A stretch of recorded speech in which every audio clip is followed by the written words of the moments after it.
Assalamualaikum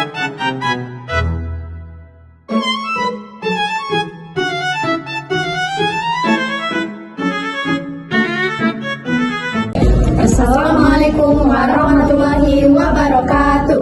Perkenalkan, kami dari kelas Palembang. Di sini kami akan menampilkan video LKM yang bermateri tentang fondasi biokimia, yang dimana saya Azhara Sintiawati dan rekan saya Naura Nukra Taurani, saya Devina Maharani, saya Dina Akswari Dewatari. Saksikan video kami. Bye. Tujuan pembelajaran, peserta didik diharapkan dapat menguasai konsep dasar biokimia yang meliputi mekanisme molekuler pada makhluk hidup, karakteristik sel dan virus, serta proses pembelahan sel sebagai landasan dalam memahami sistem kehidupan. Berikut ini adalah sampel atau objek yang digunakan.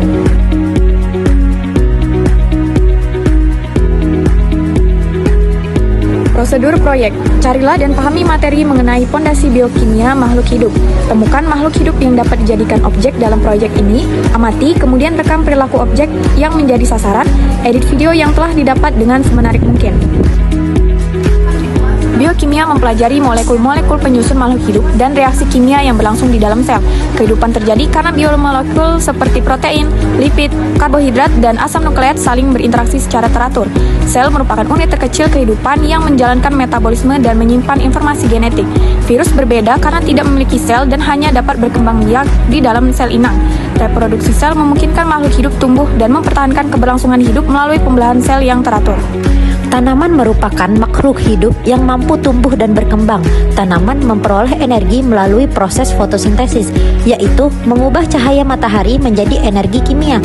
Energi tersebut digunakan untuk pertumbuhan, pembentukan jaringan, dan mempertahankan kehidupan. Kucing menunjukkan ciri makhluk hidup seperti bergerak, bernapas, dan merespon rangsangan. Kucing memperoleh energi dari makanan yang dicerna melalui proses metabolisme.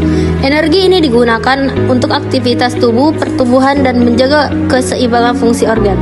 Manusia membutuhkan makanan dan minuman sebagai sumber energi dan zat gizi. Makanan diolah melalui sistem pencernaan menjadi energi yang digunakan sel untuk menjalankan berbagai aktivitas kehidupan. Proses ini menunjukkan bahwa makhluk hidup memerlukan energi untuk bertahan hidup. Aktivitas berjalan menunjukkan kemampuan makhluk hidup untuk bergerak. Gerakan ini terjadi karena kerjasama antara sistem otot, rangka, dan saraf yang dikendalikan oleh energi dari hasil metabolisme sel. Hal ini membuktikan adanya interaksi antar bagian penyusun tubuh. Jadi, kesimpulannya, berdasarkan hasil pengamatan, dapat disimpulkan bahwa makhluk hidup menunjukkan ciri-ciri penting, antara lain mampu tumbuh, bergerak, membutuhkan energi, serta berinteraksi dengan lingkungan sekitarnya. Energi tersebut diperoleh melalui proses metabolisme yang berlangsung di dalam sel, sehingga makhluk hidup dapat mempertahankan kelangsungan hidup dan melakukan berbagai aktivitas.